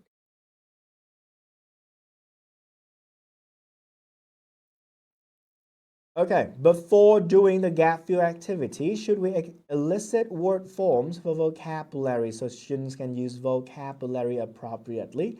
Yes, definitely. This is a stage that you might want to do in the exam, in your real classroom, because this is just a demo, and I believe that I left a lot of gaps in which you will have to fill with your own teaching techniques. Like you have to do pronunciation with them if need be. You will also have to work on the word form. You also have to, for example, provide them extra control practice if need be. So don't take it as a role model, but it's more like a source of inspiration in which you can actually merge and integrate your own teaching practice into the framework that I introduced to you today. In the reading test, are the questions presented in the same order as the information in the text? Not necessarily. They'll be in the book. We also highlight some of the question types that will be in order, but some question types they appear in a random order. Right.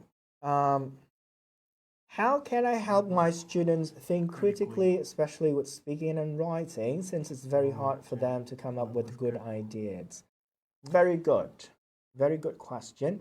The first thing that you might want to do is you will have to give them some ideas first. Okay.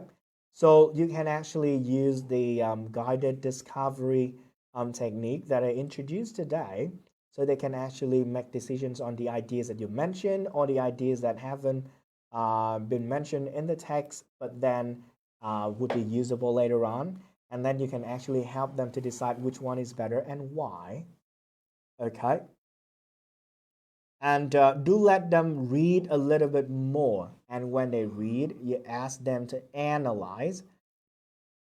When we come up with ideas, it's the production, idea production. Before idea production, it needs idea processing and idea input. So you provide input and you train them in processing the ideas. They will give you wonderful ideas. Your students are 14 years old. What books are suitable at first? Like I said, for 14-year-old, it's possible for you to start at A2 already, 2A already. So it means that you might want to teach A1, 1A, 1B, 2A, depending on the level. So if so you test their ability. If they are at A2, start with My IELTS Book 1A. If they are at B1, start with Book 2A. Okay. I said 60 hours of guided instruction in class if they, what did I say? Unless they don't do a lot of homework at home. I mean, unless they do a lot of homework at home. So it means that if they do a lot of homework and then you assign homework from the course book and the workbook, you can actually accelerate. Yeah. So if you assign them homework for reading and listening, you only instruct them 1 or 2 questions and then you leave them at home, then you can actually finish the book. I would say less than 60 hours of guided instruction, but normally it would not be that possible. For each book, you will have 5 big units, and in each unit, you will have 4 skills instruction, including for writing, you will have writing part 1, task 1 and task 2 as well. So for each of that, it might take a while to finish. Thank you. I think I've answered plenty of questions regarding that. If you need further questions, just contact DTP Shop, and then we're very happy to provide you with an answer and support as well. Okay. Okay, You share. I'm sharing my part. Okay, everybody. So that brings us to the end of this morning online webinar on how to teach IELTS to teenager at the early stages, the why, what, and how. So I hope that it will bring you a lot of better or informative information to help you out with your teaching career and to your student developmental stage. And before we leave the session, so I would like to ask for your feedback by scanning the QR code on the screen. So in the QR code, it has information about their feedback for today. And of course, with their email, you can put your email in the feedback form. We will send you all the electronic copies of the certificate and the sample materials. Thank you for all your participation and your involvement, your great participation today. Please be informed that for next week, we will have another webinar on Saturday, 21st of June, on how to teach English to young learners using exam-aligned materials, hosted by Mr. Francis Chung. And I hope everyone will participate and enjoy the webinar next Saturday morning. Okay, once again, thank you very much for your all participation today, and I wish you to continue your teaching career and have a lovely weekend.